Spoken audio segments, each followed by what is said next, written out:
Hello student, আমি আবার তোমাদের সামনে ওশেনোগ্রাফি থেকে অপর একটি গুরুত্বপূর্ণ ভিডিও নিয়ে চলে এসেছি, যেখানে আমরা অলরেডি এশিয়া এবং ইউরোপের স্টেটগুলোকে পড়ে ফেলেছি। এবার আমরা আফ্রিকা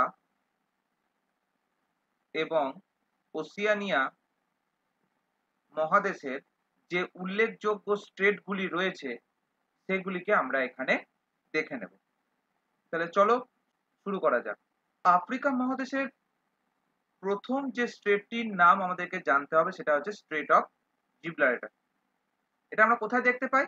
এটা আমরা দেখতে পাই আটলান্টিক মহাসাগর এবং ভূমধ্যসাগরের মাঝে, এবং যা স্পেন ইউরোপ মহাদেশ এবং মরক্কো আফ্রিকা মহাদেশের এই দুটি দেশকে কিন্তু তারা পৃথক করছে, এবং এটি কিন্তু সবচেয়ে বিজিয়েস্ট রুট কিন্তু ওয়ার্ল্ডে ধরে নেওয়া হয়।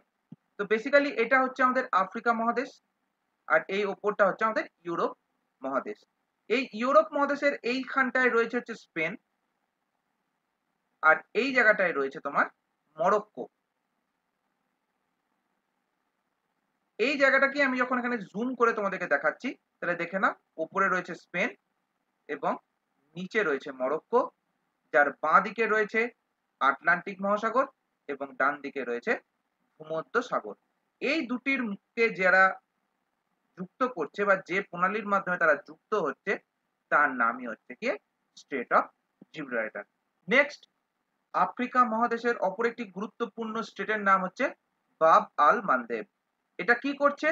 এশিয়া এশিয়া মহাদেশের ইয়েমেন বলে একটি দেশ এবং আফ্রিকার এরিট্রিয়া বলে যে দেশটি রয়েছে, এই দুটির মধ্যে তারা ডিফারেন্স করছে।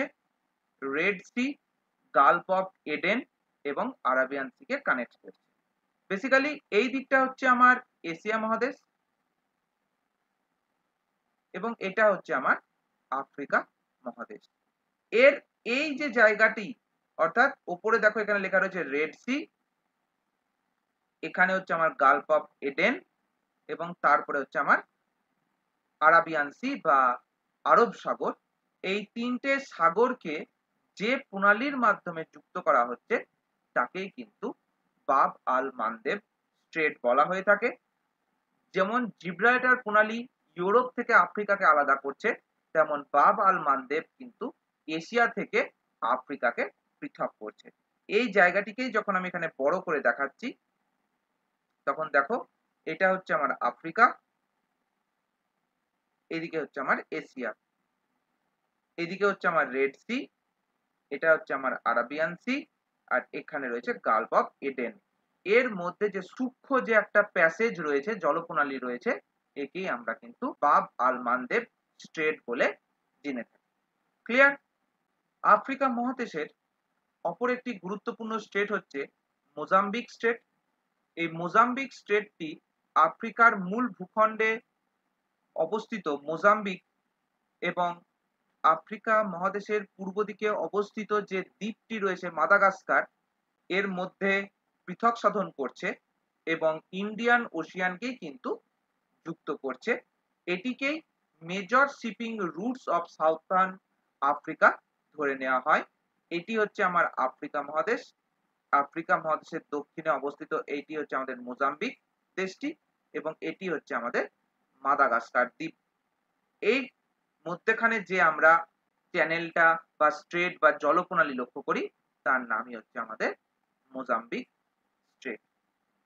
এবং ভারত মহাসাগরের যখন স্রোতগুলি পড়বে, তখন এই অঞ্চল দিয়ে একটি স্রোতের তোমরা নাম পাবে, যার নামও কিন্তু হচ্ছে মোজাম্বিক কারেন্ট।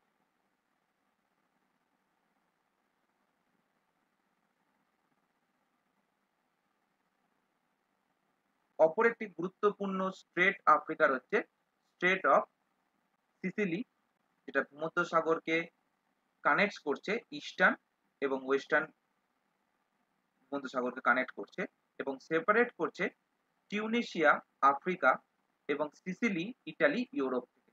তাহলে ইউরোপের সঙ্গে আফ্রিকা কিন্তু দুটি স্ট্রেটের মাধ্যমে পৃথক হচ্ছে। একটাকে আমরা প্রথমে পড়ছি এখানে জিব্রাল্টার এবং দ্বিতীয় হচ্ছে এখানে আমাদের সিসিলি।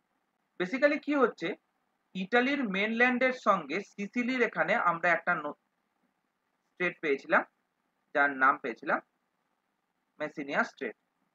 তারও দক্ষিণে যে সিসিলি দ্বীপটি রয়েছে, এই সিসিলির সঙ্গে আফ্রিকার যে এটা হচ্ছে টিউনেসিয়া, এই দুটোর একটা ক্ষুদ্রতম প্যাসেজ রয়েছে এবং এটা হচ্ছে আমাদের ভূমধ্যসাগর। এটা হচ্ছে তার ওয়েস্টার্ন পার্ট আর এটা হচ্ছে তার ইস্টার্ন পার্ট। এই দুটোকে যে জলপ্রণালীর মাধ্যমে যুক্ত করা হচ্ছে তার নাম হচ্ছে স্ট্রেট অফ সিসিলি। ক্লিয়ার? তাহলে এই কটি হচ্ছে আমাদের আফ্রিকা মহাদেশের উল্লেখযোগ্য স্ট্রেট। এবার আমরা চলে যাব কোথায়, ওশেনিয়া মহাদেশের যে ৩-৪টি গুরুত্বপূর্ণ স্ট্রেট রয়েছে সেগুলিকে দেখতে। প্রথম যে স্ট্রেটটিকে আমরা পাচ্ছি তার নাম হচ্ছে টরেস স্ট্রেট, যেটা বেসিক্যালি নর্দার্ন অস্ট্রেলিয়া এবং পাপুয়া নিউ গিনি যে অঞ্চলটা রয়েছে এই দুটি অঞ্চলকে তারা পৃথক করছে এবং কোরাল সি এবং আরফুরা সি কে কানেক্ট করছে। বেসিক্যালি এটা হচ্ছে আমাদের অস্ট্রেলিয়া দেশ আর এখানে আমাদের রয়েছে পাপুয়া নিউ গিনি। এই যে অঞ্চলটিতে যে আমরা স্ট্রেটটাকে লক্ষ্য করি তার নাম হচ্ছে তোরেস স্ট্রেট এবং তোমরা সকলেই জানো অস্ট্রেলিয়ার নর্থ ইস্টার্ন পার্টে কিন্তু আমরা গ্রেট ব্যারিয়ার রিফ বা কোরাল রিফ লক্ষ্য করি। তাই এখানকার যে সাগরটি বেসিক্যালি প্রশান্ত মহাসাগরেরই অংশ, কিন্তু তাকে আমরা কিন্তু কোরাল সি হিসেবে জেনে থাকি। এরপরে হচ্ছে বাস স্ট্রেট। এই বাস স্ট্রেট কি করছে, আমাদের যে মেনল্যান্ড অস্ট্রেলিয়া থাকছে এবং অস্ট্রেলিয়ারই একটি দ্বীপ অঞ্চল রয়েছে যার নাম হচ্ছে তাসমানিয়া, এই দুটিকে কিন্তু সেপারেট করছে এবং তাসমানিয়ান সি এবং এদিকে আমার রয়েছে ইন্ডিয়ান ওশিয়ান, এই দুটোকে কিন্তু তারা কানেক্ট করছে। এই অঞ্চলটা কিন্তু অয়েল এবং ন্যাচারাল গ্যাস রিসোর্স অঞ্চল হিসেবে খুবই গুরুত্বপূর্ণ। এরপরে অপর একটি গুরুত্বপূর্ণ স্টেট হচ্ছে গিয়ে কি কুক স্টেট। এটা তাসমানিয়ান সি এবং south Pacific C K connect করছে, যেটা উত্তর এবং দক্ষিণ নিউজিল্যান্ডকে পৃথক করছে। বেসিক্যালি এটি হচ্ছে আমাদের নিউজিল্যান্ড দেশটি, এটি হচ্ছে নর্দার্ন পার্ট আর এটা হচ্ছে আমাদের সাউদার্ন পার্ট। এই দুটোর মধ্যখানে যে স্ট্রেটটিকে আমরা লক্ষ্য করছি তার নাম হচ্ছে কুক স্ট্রেট, কারণ কুক নামের একজন নাবিক নাকি এই নিউজিল্যান্ড দেশটিকে আবিষ্কার করেছিলেন, তাই তার নাম অনুসারে এই স্ট্রেটটির নাম রাখা হয়েছে কুক স্ট্রেট।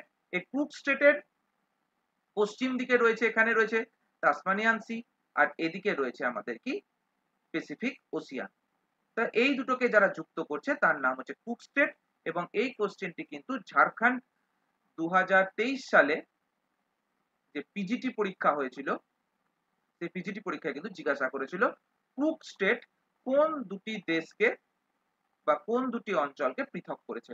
উত্তর হয় নর্দার্ন আইল্যান্ড অফ নিউজিল্যান্ড এবং সাউদার্ন আইল্যান্ড অফ নিউজিল্যান্ড। এরপরে লাস্ট যে ওসিয়ানিয়া মহাদেশের স্টেটটি রয়েছে তার নাম হচ্ছে ডাম্পিয়ার স্টেট। এটি বেসিক্যালি আমাদের পাপুয়া নিউ গিনির এই অঞ্চলটাতে আমরা লক্ষ্য করি, যেটা উইগিও আইল্যান্ড এবং ব্যাটানা আইল্যান্ডকে পাপুয়া নিউ গিনি রিজিয়নের পৃথক করছে এবং প্যাসিফিক ওশিয়ানকে কিন্তু কানেক্ট করছে।